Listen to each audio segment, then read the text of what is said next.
Hi, it's so super to be back. I haven't recorded a video in like forever, but let's face it, 2021 happened, and like many teachers throughout this country, it hit me square in the jaw and it keeps hitting. But I'm not gonna let it get the best of me.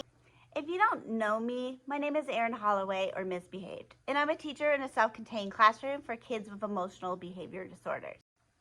A great way to decrease unwanted behaviors in the classroom is through a cost response token economy, which more or less is the system that the Boys Town model that my district has chosen for us to use in our EDP classrooms. The students earn positive points for desired behaviors and earn negative points for undesirable behaviors. They then are able to earn back half of their points by participating in corrective teaching, where they demonstrate the expected behaviors. At the end of the day, we add up the points and the students are able to purchase incentives from a menu. This is a wonderful system, and I found that with buy-in, it is a really effective program. Not so much if you don't have buy-in, so make sure your staff has buy-in in this. The issue is that I live in Arizona, and classrooms aren't properly funded, leaving me with a very small budget for incentives. This means I either need to get creative or fork out the money to cover the costs involved. And I'm a union girl, and I'm not about to spend a lot of money.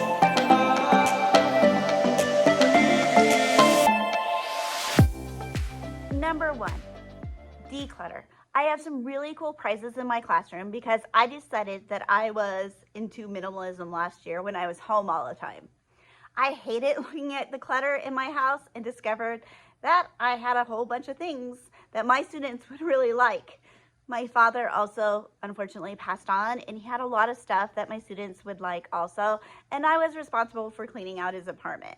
So I brought these things to my classroom. We now have everything from an Xbox to Funko props for my students to purchase. When other staff members saw what I was doing, they too started going through their homes, and I am happy to say that I have enough tangible prizes for a couple of years.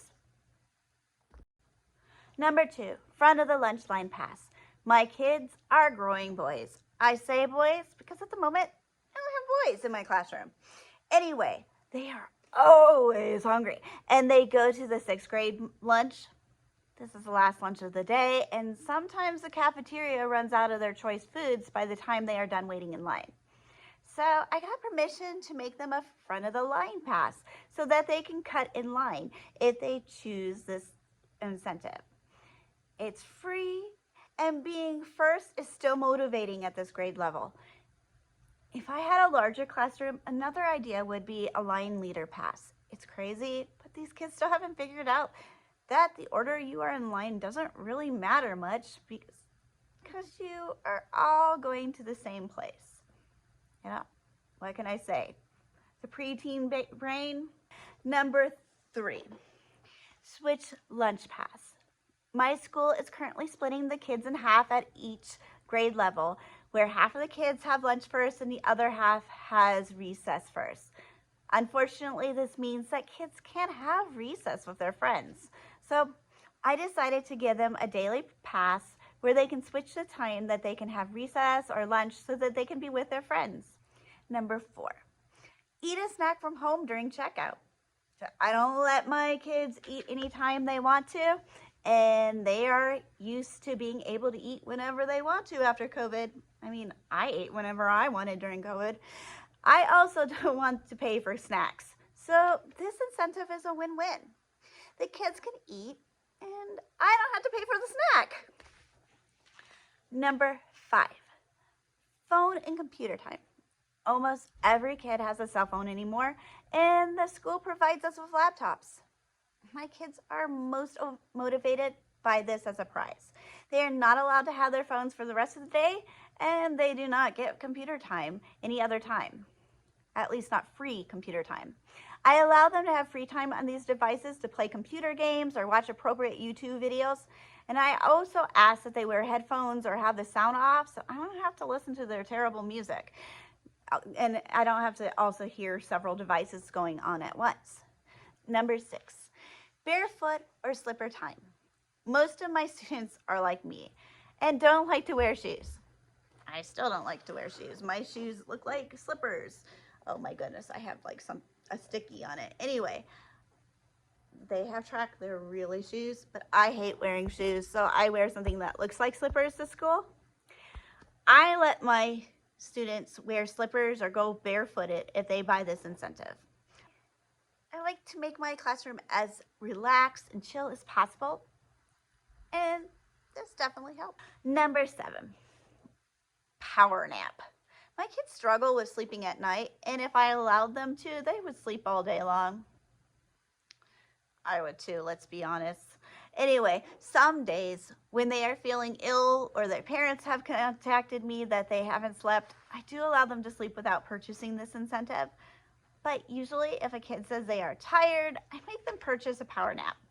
With that said, if they nap, they are expected to make up any work they missed due to their nap before they can check out at the end of the day. It's just like us.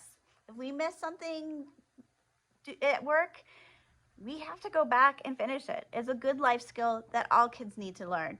Number 8, lunch with the teacher.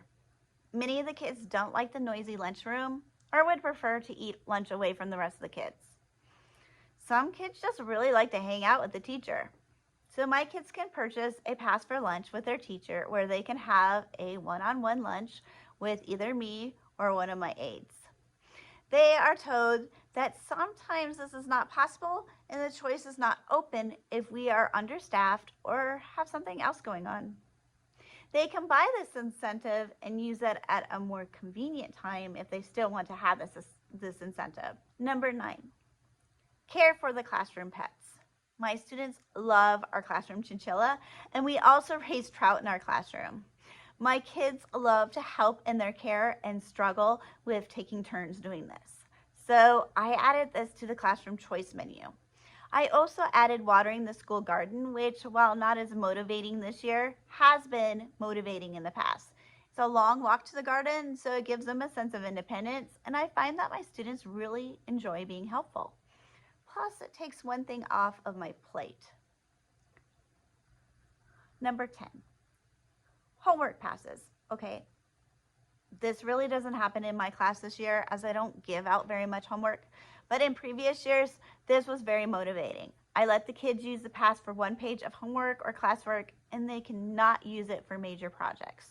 Number 11, extra recess or basketball or tetherball with an adult. This is a very obvious incentive to me, but it can get tricky if there's not enough staff to allow these kids to leave the classroom. Number 12, my larger prizes are only available to the kids who are closer to earning their way out of the self-contained classroom. The other kids find this unfair, so I allow them to purchase raffle tickets so that they have the opportunity to earn a larger prize. At the end of each quarter, I do a drawing and the kids are able to choose from one of the larger prizes available. This is also a great way to rotate prizes so that I have room for newer prizes later on when the regular prizes are no longer appealing. I hope these ideas help you think outside of the box when it comes to incentives. I would really like to hear what kind of incentives that you use in your classroom. Please let me know in the comments, and if you haven't already, subscribe to my page. See you later.